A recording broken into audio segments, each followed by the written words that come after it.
These journal entries are mostly for me to go back and look at, because frankly, I don't want to use all my storage.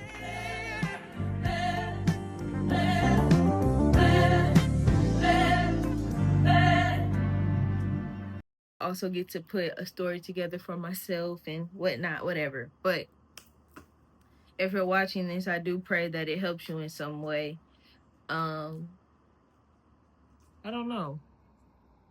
So even when I'm on a ship, when I'm on that ship looking, I look straight out at the water. I don't look down at it. Because I feel like something happens in my stomach. In my stomach. So you'll learn when you learn how to deal with stuff, so don't be scared of stuff. You put a limit to your life.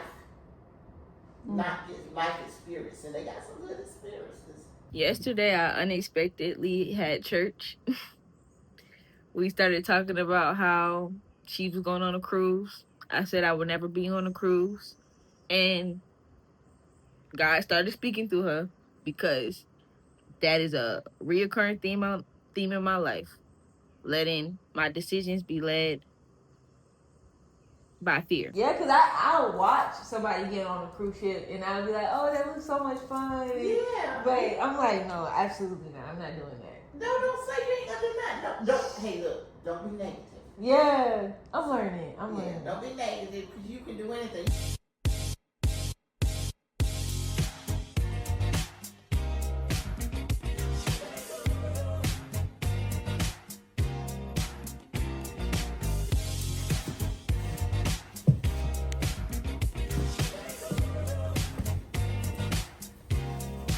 I've been sent on a mission to go find properties.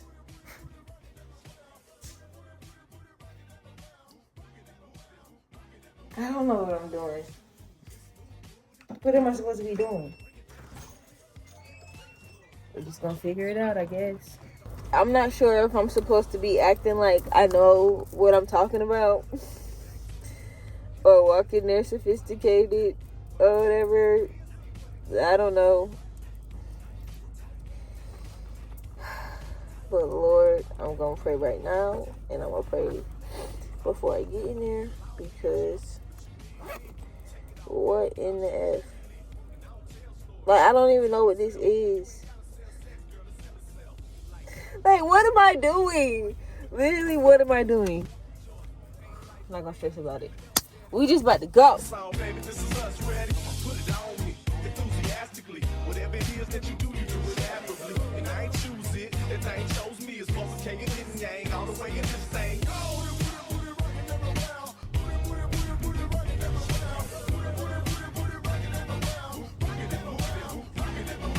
I don't like growing up. Everything seems so confusing. All right, I'm finna get my mind together, and I'm gonna go in. I'm gonna go in.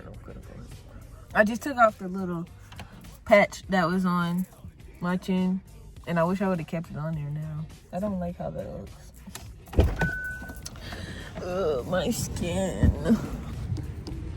No bid going once, twice. This will be rescheduled. What's crazy is I literally just got here, and as soon as I got here, I registered, I did everything, and they told me it's time to go.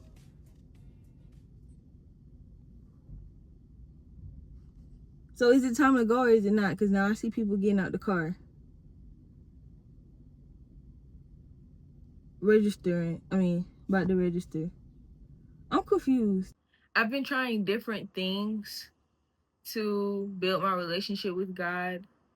Like, I know that there are spiritual disciplines that I need to practice, communities that I need to join, and getting out my comfort zone and things like that, because this life doesn't get easier. I've been looking for ways to get closer to God, and one of those ways is joining this Bible study.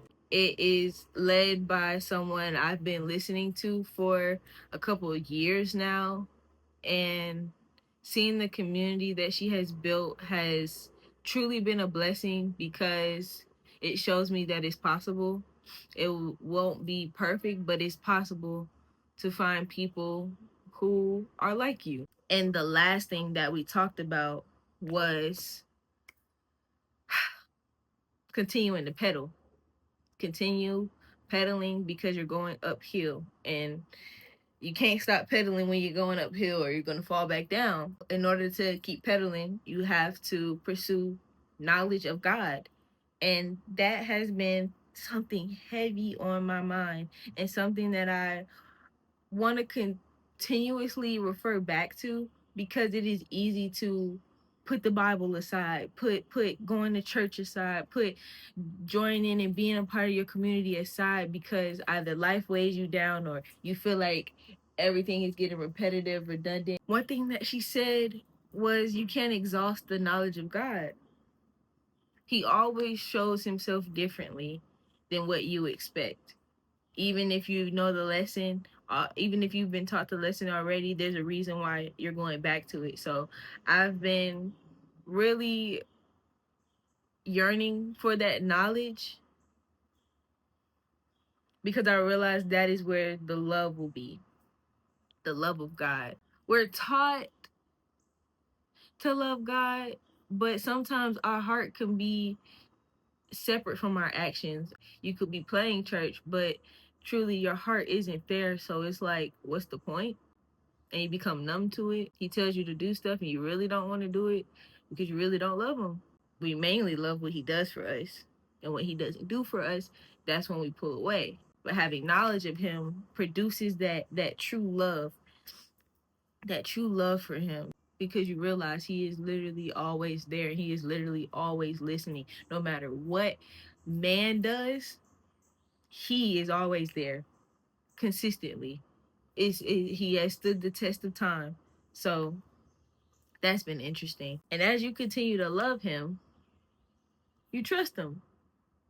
And when you trust him, you obey him willingly. And that is how you sustain obedience. I've been wondering, like, Lord, you're telling me to do this stuff and I really don't want to do it. Or Lord, you're telling me to do this stuff and I'm not consistent in it. And Lord, you're telling me to do this, but it's not, this isn't happening, that isn't happening. And it's like, you're seeking his hand more than you're seeking him. He is the prize. Having him to be able to talk to and rely on, that is where the magic, that is the thing that we're after, honestly, because that is the thing that will keep you whole. I got all of this from the Bible study. So shout out to them. Shout out to the village. I've never spoken to any of them one-on-one. Any of them in person, any of them through text, none of it. But just hearing people's stories and hearing the revelation, but hearing the things that they are learning on their walk with God, I don't know, it really helps me. And I'm really starting to see why God says be in community. The individualism is so susceptible to the enemy's tactics. You could be good one day and then not good the next.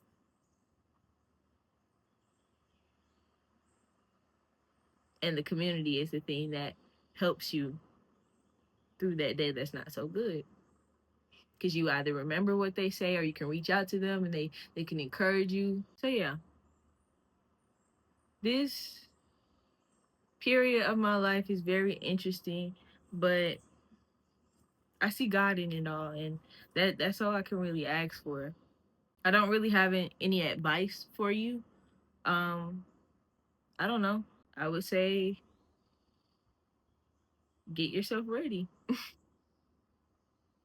If you're desiring something more, if you feel unfulfilled, feel like you don't have a purpose, feel like, if you feel doom, if you feel darkness, I would say turn to God and seriously give him your all.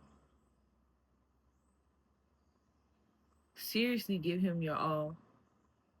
Be in community. Find a church, because he saved my life. He truly saved my life. Yes, I have negative thoughts sometimes, periods of apprehension or weariness or anxiety, whatever, nervousness, whatever it is. I have periods of that, but I have a strong tower that I could run into. I didn't have that before. Not before I did all of this. A couple years ago, I didn't have any of these Bibles, and now one of them is completely marked up, post-it notes out the wazoo, questions to answer myself when I come back to a specific verse, and journal entries and how I'm feeling on that day. Like, I've really been taking my time with God, and I encourage you to take your time with him. I encourage you to get serious, even if you have been in the church your whole life. I don't know. Maybe he's asking you to do more. And what does more look like? I'm not sure. Because I don't know who's watching this. I just know I'm watching it. This is my obedience to God, because this is going to help me not psych myself out when he continues to walk this thing out with me. Because I don't know what he has for me. I just know how I think. And me, I will cause myself to go into a spiral. So that is why I'm leaning on God and asking him to help me, because I don't want to go back to the person that I was. So yeah. See y'all tomorrow.